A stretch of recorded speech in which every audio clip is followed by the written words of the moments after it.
好吧，我们开始上课了啊，这个石头死掉了。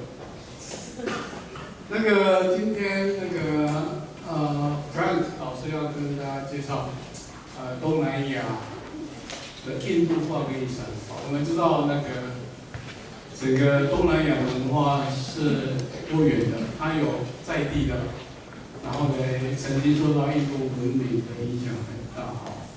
所以你们现在去看那个东南亚地区的中南半岛和海岛区都有印度教、佛教的文化的遗迹，甚至现在已经中南半岛已经变成佛教，然后大概13世纪以后伊斯兰就来了，所以整个的那个海岛区，甚至到菲律宾都是伊斯兰文化的影响区，还有包括越南的那个枪法中国的地方。好，那反正老师他那个很多东西要跟大家介绍，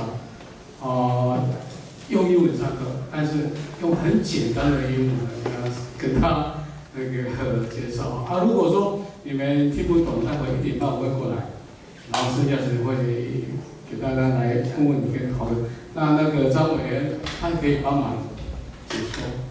喂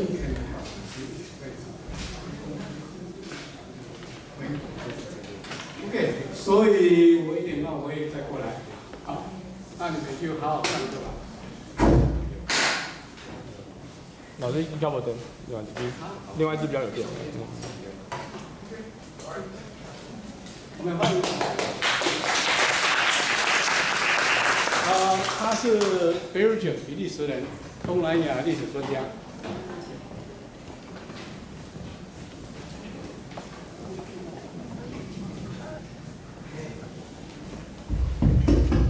Great. Okay, can everybody hear me? I suppose so.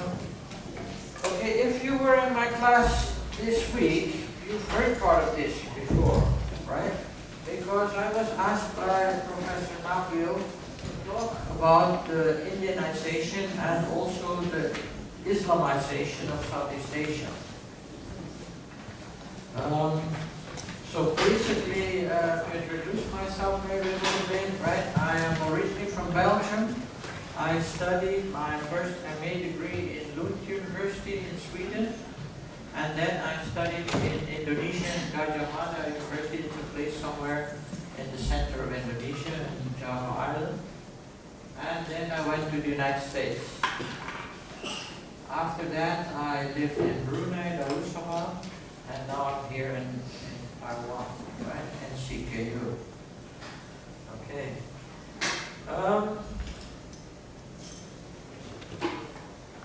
Okay, I'm going to talk about the Islamization of Southeast Asia. As we all know, Southeast Asia is this region here. Here in the corner of the map. Originally, people in the West used to know East Asia quite well and South Asia. The region between, they didn't really know what to do with, because this region was seen as an extension of either this East Asia or as part of the South Asia. It's only later, during World War II, that this front became known as Southeast Asian Front. But actually, I'm not going to talk about modern history today. I'm just going to talk about Indianization. It's an extremely beautiful and interesting region with so much to give. So I recommend everybody to travel there. It's not too far from Taiwan, right? So you should definitely go to the Philippines. Travel to Vietnam. It's cheap with the cheap company. Air Asia or whatever. Kuala Lumpur, beautiful. So definitely go out there, even if as historians, we should definitely go and travel as much as we possibly can. As you can see, the region is very diverse with 11 countries, some very small like this one here, East Timor, or Singapore or Brunei, and some are quite huge. Indonesia is now 250 million people. That means it's the 4th largest country after the United States, right? India, China number 1, then India, then the United States, and then only Indonesia. 250 million people, huge and growing, more and more important. So this is definitely an interesting area to focus on. And Taiwan, as you can see, it has one foot in East Asia, it has one foot in Southeast Asia, right? So if you're in Taiwan, you're in an ideal location to focus a bit on this region as well as the other part. All right, I've mentioned this before to other people. Basically, if you study the history and the culture of Southeast Asia, you will see that, not unlike any other place, it's a bit like a layered cake. So you have the ground layer of the original society of the people who actually lived there, and then you have foreign influences. And two of the major foreign influences are Indianization and the arrival of Islam. And very important here to know, especially in the case of Islam, is Islam does not conquer Southeast Asia. Southeast Asia adopts Islam. So the nature of Islam in Southeast Asia is totally different from the Middle East. In the Middle East, Islam comes as conquest. People get taken, or civilizations get captured and become Islamic because they are conquered. In Southeast Asia, people decide to adopt Islam. They also adopt Indian influences. Why? Because it helps them, it benefits them. They are impressed by the worldview of the Indians. They're also impressed by the different building skills, just as they are impressed by Islamic law, and they adopt these systems to enrich their own culture. So Southeast Asians have always been very open to external influences. That makes Southeast Asia so strong and so vibrant, simply because they have ability to adapt and grow. Almost any successful society will always be able to adapt and adopt new influences. So therefore, Southeast Asia has done exactly that. So basically, it's hard for us to study Southeast Asia because it's so diverse. Why is it so diverse? People from the Philippines are totally different compared to people from Myanmar, for instance. Philippines, mostly Catholic. Myanmar, largely Buddhist. Philippines, conquered first by the Spanish, colonized by the Spanish, then by the Americans. Myanmar, by the British. Take another one, East Timor, Portuguese colony, then taken by the Indonesians actually, and only now independent. Much smaller also compared to these other two countries. Take anyone, Thailand, one of the very few states that managed to remain independent during the era of colonization. Can be questioned actually, because they are under very heavy pressure from the French on the one side and from the British on the other side. So Thailand remains independent, but it is heavily influenced by both colonial powers. In the south, of course, the British take away some of the states in the south. So basically, the whole of Southeast Asia, if you study that as one unit, well, yeah, that's what we have to do, but in a way, it doesn't totally make sense. It's like studying the history of Europe. That's really complicated because each country has its own history, and each region has its own history. You can study some of the interaction, for instance, you can study the interaction of Thailand with the neighbors, that's possible, but the connection between Thailand and the Philippines, that is an artificial line that we've drawn because that's what we study Southeast Asia. To an extent, you have that with any society or with any field of study, basically. So essentially, what's important to know is whatever we study, there will always be a limit to our knowledge. If you study Southeast Asian history, it's really complicated because you have to know East Asian history, European history, Indian history, and of course what happens in Southeast Asia as well. So good luck. But still, there are some things that we know. So basically, if you look at Southeast Asia, the way to see it is different layers of influence that come and help shape the society. Very diverse, hard to see as one unit because there are different religions, different sizes, different societies, and also different colonial influences. Even during the eras that are quite important, like Islamization or Indianization, not all the countries of Southeast Asia get touched in equal way, and some of them actually do not really experience Islam. For instance, Laos has never been touched by Islam. The same goes for a place like the north part of the Philippines. On the south, on the other hand, there Islam has been strong. Indianization is also never came to Vietnam. So Southeast Asia, as today is 11 countries, right? From all the way from East Timor, the smallest is actually in population is Brunei. Brunei Darussalam here, and then it's East Timor, then Singapore, then Laos, and then quickly the numbers go up.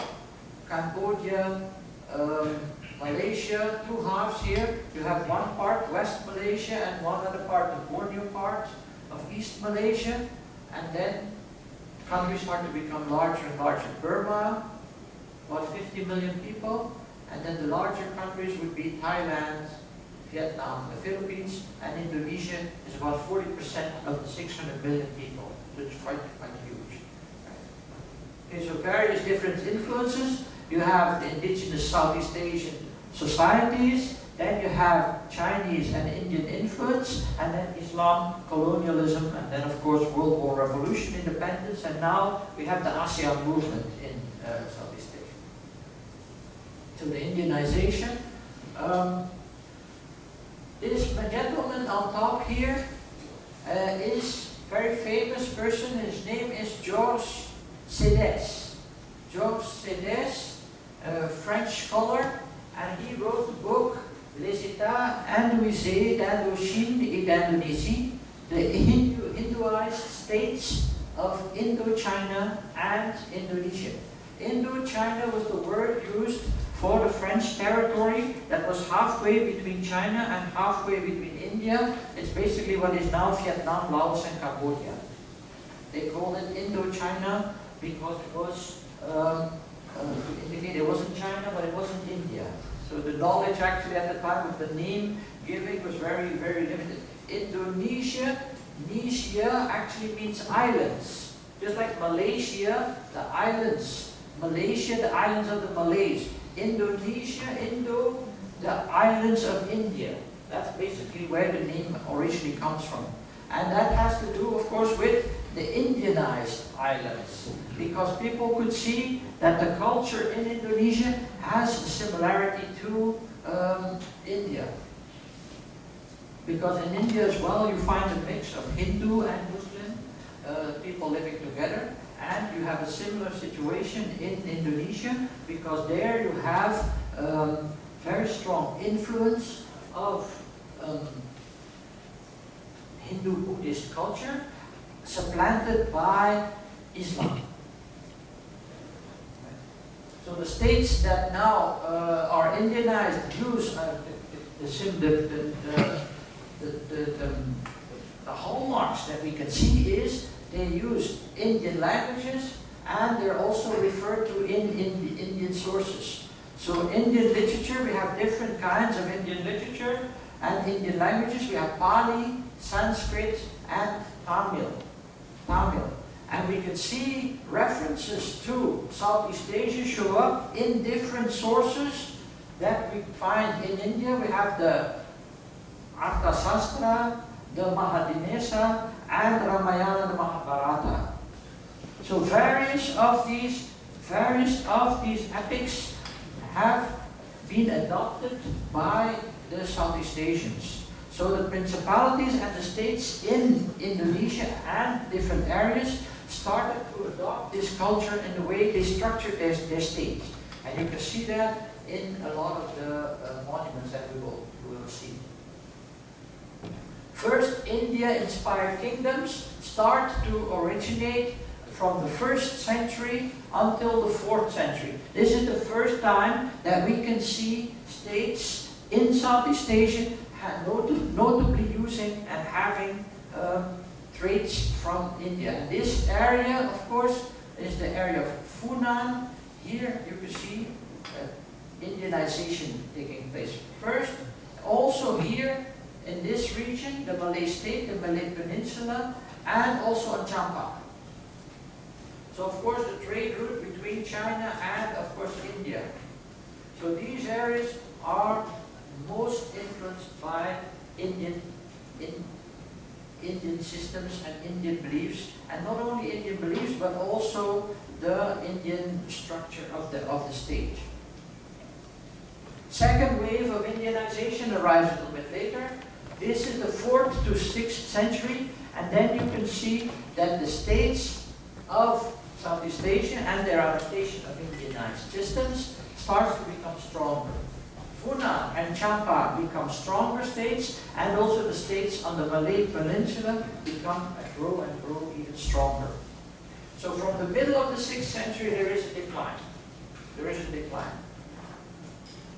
There is a decline because there is a sort of a backlash, actually. But it's not totally clear because our knowledge of Southeast Asian sources does not give us a full picture of what happened. We are very dependent on archaeology and some literature sources. Also, we do have some Chinese sources, but our knowledge is still quite limited. Basically, what we know is that from Pali language, Buddhist Theravada Buddhism is used in contrast to Sanskrit. So Buddhist Theravada spreads from the south, and it goes all the way to Myanmar, Laos, Cambodia, and Thailand. And you can see Theravada Buddhism because Theravada Buddhists generally have orange robes. Mahayana Buddhism usually have a dark gray costume. Sanskrit language is used from North India and is much older than Pali. So in India itself, you have different cultures, different languages, and these different groups move in different time eras to Southeast Asia. That makes the picture very complicated, actually. But there are some things we do know. So we have a basis of archaeological evidence that we can use. We can also use Indian literature to understand what went on. And you can see this Indian literature is reflected in the different inscriptions that we can find in various monuments in Southeast Asia. This is an example of the use of Pali. Now what's the problem, of course, with the sources that we have from India itself? Well, they are basically stories. So we have to try to interpret what is in those stories, and this is very difficult. It's not very historical. The only thing is, this is the best we have. Archaeological evidence, there we do have inscriptions, coins, and monuments. But also those are very limited. And then we do have some indigenous Southeast Asian literature and some foreign sources as well, right? Sanskrit inscriptions are found in Champa, 2nd and 3rd century Common Era. Also Kutai in Kutai. Kutai is here on Borneo Island, and it is an inscription in the 5th century by a king called Mulavarman. We also know that in this part of Java Island, the northern part of Java Island, where now we have Jakarta, you have Taruma, the kingdom of Taruma. And this we also know because we have been able to discover some inscriptions. We do not know much more. So basically, here we have Kutai, there we have Taruma, and here we have Champa. So Indian influence must have somehow come all the way through here, up to there, and here. Now this place is quite logical because any sea trade has to go through this strait or this way. Or actually what they also did is that they sailed all the way here and then they went overland and then they went on. That we also know was a way to trade. The other trade route, of course, much more known and quite well known is, of course, the Silk Route, right? The northern route overland. Most contact with East Asia. Hello? Does it still work? Most contact with East Asia came through the northern route.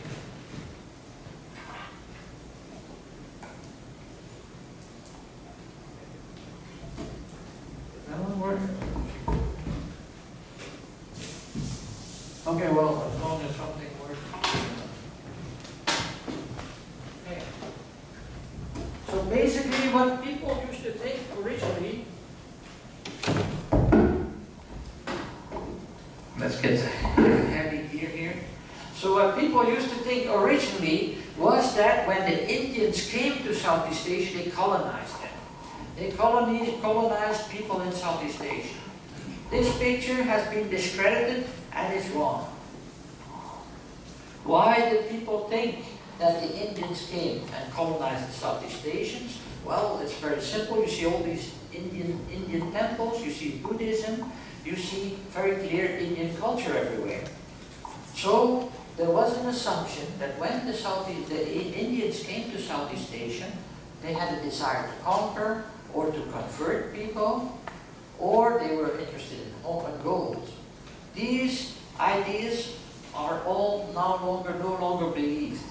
It is actually a gradual absorption, and it's very important to see that the Southeast Asians themselves had an agency in the sense that they took what they wanted from India, more like a sort of a friendship, you could say, or good common cultural area where Southeast Asians considered that what the South Asians had to offer was worthy for them to adopt. So, one example, one way we know that is you do almost not see the Indian caste system. So in the Indian caste system, you have different layers of people having a different social status. In Southeast Asia, this system is almost not adopted. Only very minor adaptation in what is now Bali Island, where you still have some Hindu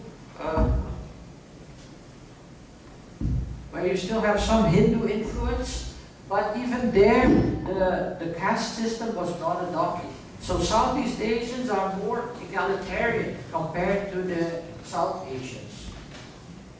And this is a choice. If the South Asians had come to Southeast Asia and colonized them, then surely the caste system would have also been important.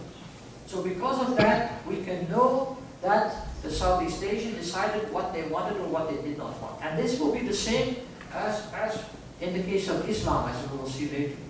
So it's a very diffuse process. Non-single causing factor, but many factors that contribute. So here you can see the Indian system of the different castes. You have on top the priests, the Brahmin. Then you have the Kshatriyas, the warrior class. And then lower than that is the tradesmen, the farmers, and the merchants. Even lower, the workers.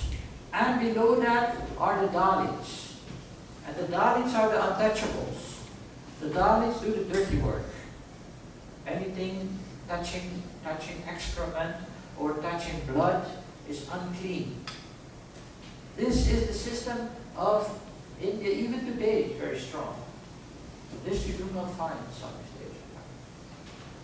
So for Indianization, we have archaeological evidence, but we do find nothing that goes earlier than the 5th century.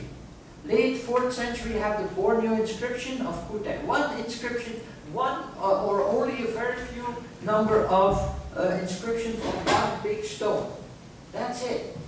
So our picture has to be drawn from that. That's really very limited. We do have some Greek sources because you do have that is the time of Alexander the Great fighting in Persia and coming all the way to India. We do have, of course, also Chinese sources, and that is how we know about Funan, Champa. Champa is referred to as Lin Yi in Chinese sources. And we do have some names, like for instance, Yunnan. It could be now the Khmer, Cambodian word for Nong Kang, meaning king of the mountain. We also know port city of Funan is Ok Eo, here, this area over here.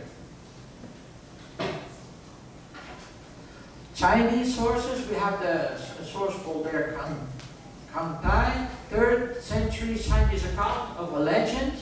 Also, we see that story confirmed by an inscription you can find in Champa in what is now South Vietnam. And it's a story about a king marrying a daughter of the Naga king. So in the Qin history, we have some vague sources from the 3rd century, but then large large areas or large patches where we do not have any sources at all. So to reconstruct our picture of what happened historically, we are limited. What we do know though is that the indigenous, Indianized societies in mainland Southeast Asia, those arose quite early. And that has to do with the way the land is structured. Mainland Southeast Asia has more plains, has more rivers, therefore you can have a larger form of population. Maritime Southeast Asia, people were more sailors. They sailed a lot more because of all the islands. And there were less people in one spot because you didn't have big rivers and therefore you had no rice cultivation. So Java and Sumatra, we do know Java and Sumatra were exposed during the Buddhist era. We also know 2nd to 3rd century we have an area called Salankanagara. Basically we assume that visiting pilgrims from China to India stopped in Sumatra around the 5th century. We do know that based on the Chinese records. So basically pilgrims coming from China stopped in this area before they went on to India. So basically this gives us an idea that there was a whole school of thought and knowledge being built up here. And the reason why this is important, it has to do with the monsoon, with the wind. The monsoon blows in this direction in one season, and then in another direction during another season. So basically people sailed all the way here, waited for the winds to turn, and then they could sail on. So it was natural for them to have some time here. And that is also the reason why this strait, the sea road here, is called the Straits of Malacca. This is one of the most sailed areas in the world. Even today, all the trade going to Japan from the Middle East has to go through here, and the other way around. So this has been historically always the case because of the geography of the world. Right? So the Hindu and Buddhist texts, the Ramayana and the Mahabharata, these are clear Hindu texts, Hindu epics. The Hindu Vedas have been a body compiled of all sorts of myths and legends, originate from very deep past in India. We do not know exactly when. We do know that Buddhism is more recent.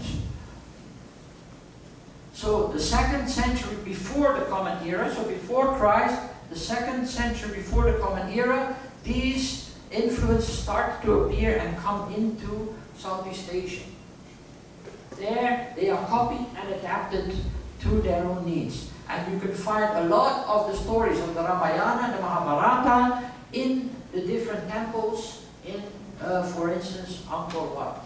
You should definitely go there. Basically, what we do know is Hinduism originates in North India based on various teachings, and it gradually spreads all the way into Southeast Asia. Hinduism is the first to spread, already 2 centuries before the Common Era. First, it spreads directly into Myanmar, and then later it goes into Indonesia, 1st century to 4th century.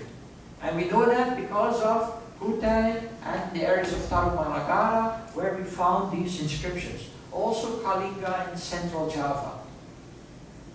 Southeast Asians, however, do not, they do not stay with one main religion, they mix Hindu and Buddhist beliefs together with their original belief, which is very, very common because of the adaptation of Hinduism and the original belief that they had before. So in some of the stories, for instance, in the Ramayana epic that is even today still portrayed in the area of Yogyakarta here, you find a Javanese figure that was added to the story, a figure called Samak. Because the Javanese felt that the story wasn't exciting enough, so they added a few heroes of their own. And that is actually very important because that shows the own identity of the Southeast Asians. Not just copying, but adapting. So here you can see that the way Hinduism actually went from India all the way to Southeast Asia, where it spread. As you can see, it goes closest, of course, first to Burma, what we call Myanmar now, and then spread to the isthmus here in Thailand, and then all the way into Sumatra and Java. It doesn't come into the highlands here, and also not in certain parts of Southeast Asia, or eastern part of Indonesia, for instance, and the Philippines largely. Ironically, our only source is this area here, where we have the source from Kutai, right? And it largely follows the trade route. Buddhism comes later. Buddhism, you do have a distinction between South and North. South, Theravada Buddhism, using Pali language, and Mahayana, using Sanskrit. Originally, Mahayana is the first, and Mahayana is all Buddhism is Mahayana, comes from the north. But later we see Theravada also coming into Southeast Asia. So since the 3rd century, it comes to Indonesia, later than Hinduism. And it starts to grow and become stronger 5th and 6th century. In the 8th century, Buddhism starts to become predominant. And then Hinduism largely dissipates. So Buddhism, basically from the north here, and as you can see, originally coming down to Indonesia, and from there spreading onward. What we can see though important here is in the case of Vietnam. Vietnam, the spread of Buddhism does not come directly from the south, but comes from China, actually, from the north. But in Vietnam, it's quite complicated as well, because you have 2 civilizations living in what is now Vietnam. You have the Viet people in the north, and you have the Champa people in the south. And there's constantly a struggle between the Champa and the Viet people. The Champa people will lose. You can now still find a few Champa people here in the north, but there are not so many left. But we do know that they were there because we can see their culture. Basically, the Viet people have conquered the whole of Vietnam. Why don't they go in more to the west? Because there's a mountain chain. A mountain chain that forms a natural border between Vietnam and areas like Laos or Cambodia. Mostly Laos. So, but what we see also is the Theravada Buddhism. Theravada Buddhism develops more in the south of India, and with trade there, this Theravada Buddhism enters into what is now Thailand, Myanmar, Laos and Cambodia. So Theravada Buddhism comes at a later stage than Mahayana Buddhism, and actually is predominant even today in the areas of Laos, Cambodia, and Vietnam. So Theravada Buddhism is sometimes called Hinayana. Right? Mahayana, Maha means big, and Mahayana the big vehicle. Big vehicle in the sense that to achieve enlightenment, you had a big vehicle, you had to have special knowledge. Hinayana Hina means small, a small vehicle, anybody can use it, anybody can achieve enlightenment. A different philosophy. Hinayana is more open to common people. Therefore, Hinayana is more likely, was more adapted by the Southeast Asian. Because you did not need to be a skilled teacher to be able to become enlightened. Anybody can do it. So for an egalitarian society, Hinayana or Theravada is more accessible. Whereas for Mahayana, you have to depend on learned scholars. So in India, Buddhism rises, but actually Hinduism still maintains its dominance. It's very ironic that Buddhism is now to be found mostly in places like China and Southeast Asia, but in India it's not so strong.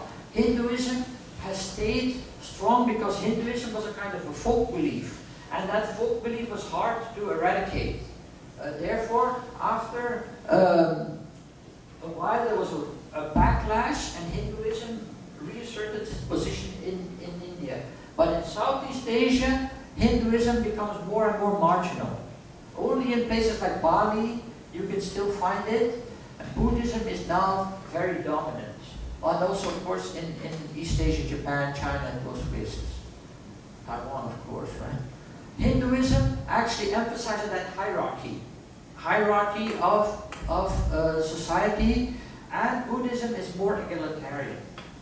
Java, both were then more and more mixed. So you had temples for Buddhist gods and temples for Hindu gods. Buddhist gods is basically the temple for Buddha. So mainland Southeast Asia, Theravada dominates.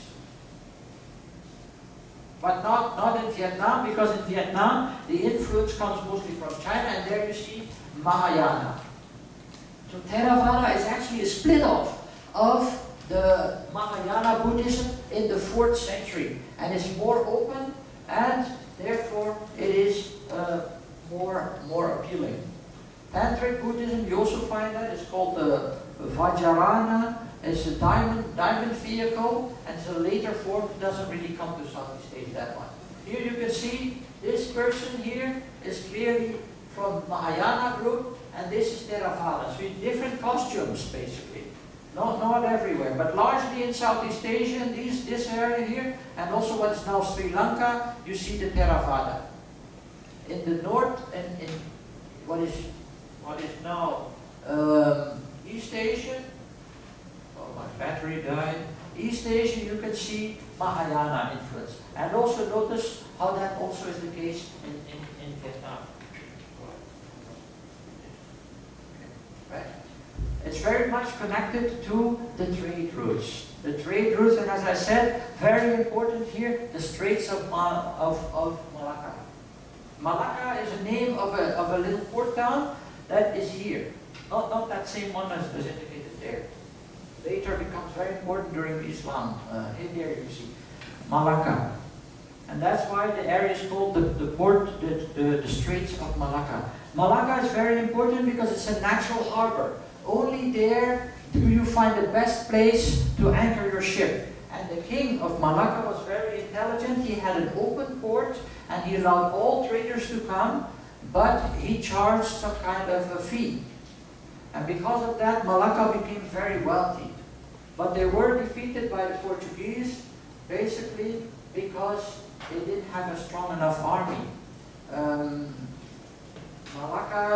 Malacca depended a lot on soldiers from the sea nomads who helped to defend the area. And when the Portuguese came with their guns, they had stronger artillery. back to Indianization a little bit first.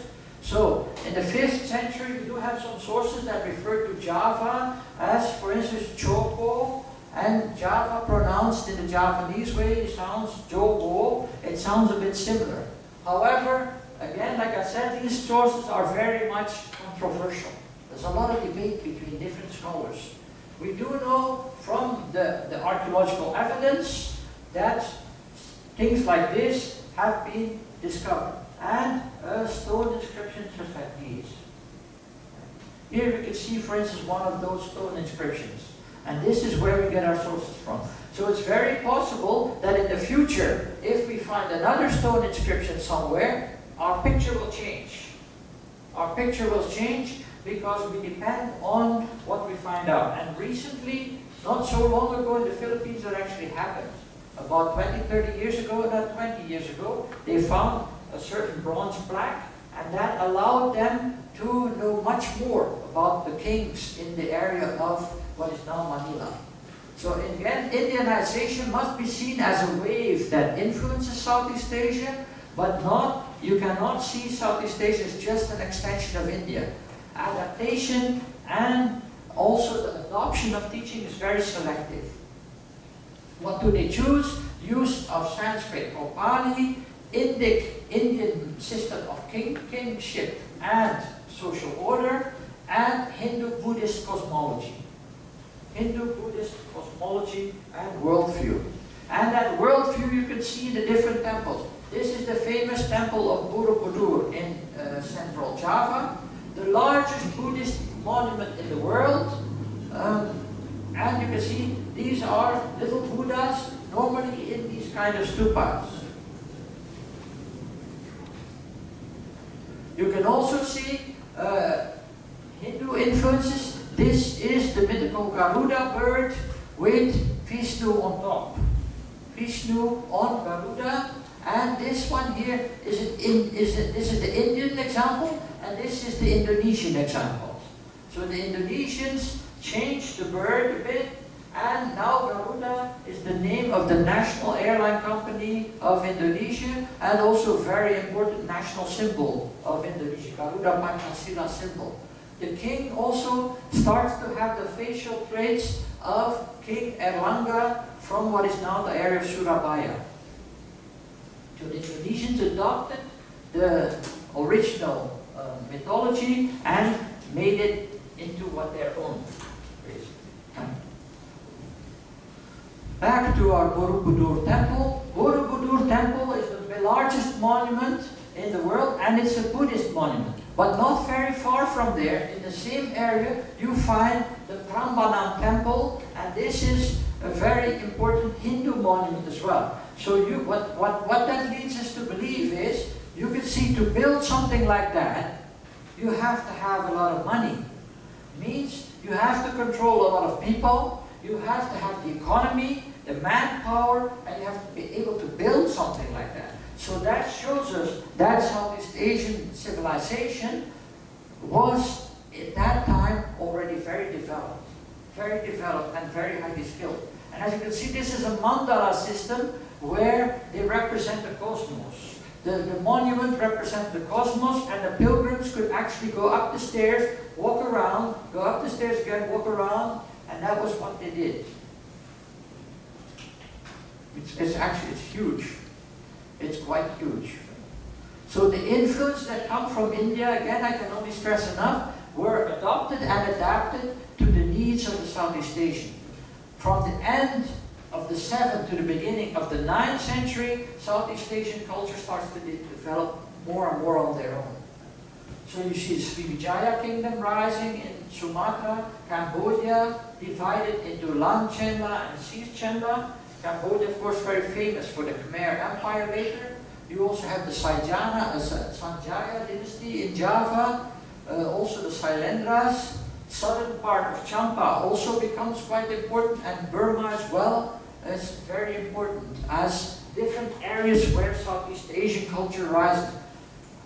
I will talk about that today, because that's a whole story of many more lectures on these different kingdoms and why they raised. Because because now you can see their own identity coming more into play. As the Indian influence has been absorbed, now the changes are more Southeast Asian. And these depend on different kingdoms, different areas. Javanese needs are different from Myanmar. So therefore the development of these civilizations of course change and differ. So Pegu and Myanmar and Pagan, we know because we do have more and more historical sources from then on. This is 9th century. The flourish of Angkor and Srivijaya, 9th to 11th century already. Right? So from the 11th century on, we see various kingdoms in Southeast Asia, and then decline starts to set in. Why? Well, it largely has to do a little bit with the arrival of Islam, and also change again of culture. The next layer in that cake, Islam arrives, and we see the fall of Malacca, especially by the Portuguese, opens the door to more Islamization. Basically what happens is, Malacca is a very important area, port city. By the Portuguese capturing that and making it into Christian, all the Islamic traders move to another area. And because of that, it spreads Islam all over Southeast Asia. Hindu Buddhism largely disappears from Southeast Asia, from Malaysia and from Indonesia. It stays in mainland Southeast Asia. It stays in areas like Thailand, Myanmar. There it stays strong. But in Malaysia, Indonesia, it largely disappears, is replaced by Islam. The Buddhism that you find in Indonesia today is later imported when more Chinese immigrants come back in the 18th, 19th century. It's a different kind. So moving to Islamic expansion, also Islam comes to Southeast Asia, and of course Islam, I hope I have a map here somewhere, yes I do. Islam comes to Southeast Asia over India. It starts in the 7th century in the Arab Peninsula. And there by the 8th century, you see Islamic spreads, traders spreading out all over the world. And this is also over the northern Silk Route. You do have that coming all the way into what is now China, right? By the 11th century, there are already some communities of traders in Champa, in other areas. But Champa itself only becomes an Islamic kingdom in the 15th century. So you have to be a bit careful. It's not because there are a few communities of Islamic traders living in your country that the whole country is Islamic. So there is this distinction actually. So in the 13th century, Islam has already started to impact the Malay Peninsula. But from there, it will spread over the Islamic world, the Southeast Asian world. So where does it originate? From what is now Saudi Arabia. From Saudi Arabia. And actually Islam is in a quite an excellent position for trade because it is on the trade route between China and Europe. Or between India and Europe. And therefore the Islamic kingdoms there became very wealthy. Ottoman Empire lasts until the 20th century. They fight in World War I and lose. They fight together with the Germans. So the Ottoman Empire is one of the largest and strongest empires in the world. You can usually see how good an empire is by the number of years it can hold on. So some empires use a strategy where they close their country off, like for instance the Tokugawas in Japan, but other empires are more open, and then of course they are more under pressure from external influence. The Muslim empire of the Ottoman Empire lasts for a very long time, more than 300 years. As you can see, from the Saudi Arabia area to come to Southeast Asia, you automatically pass India. It doesn't mean that one trader goes all the way, but basically you have trade moving from one group of merchants to the next, to the next, to the next. And a lot of people became Muslim because becoming Muslim made it easier for you to trade. So it was an automatic way to integrate more in society. So expansion in the Arab world itself is mostly by conquest. fighting essentially. Because of course here you also have the Christian Empire, here you still have the Byzantine Empire, and there's many battles fought between the Muslims and the Christians here. And Islam spreads quite fast all the way into their Spain over there. And also all the way through here. Careful though, it looks like a big area, but population is very minor there. Because it's mostly desert, right? So you have to be careful. The area can look big, but you have to look at how many people actually live there. As you can see, 8th century influences of Islam very, very far. The green part is what's left of the Roman Empire. Roman Empire still holding on. If you look at the trade area influenced by Islam, you can see the whole of Southeast Asia, all the way down south of Africa, and Indian area as well. And this is how, of course, the trade from that central area, and traders come to travel first to India and then on to Southeast Asia. Islam today, as you can see, has been very dominant in Southeast Asia. It mostly touches the maritime part, not so much in the part that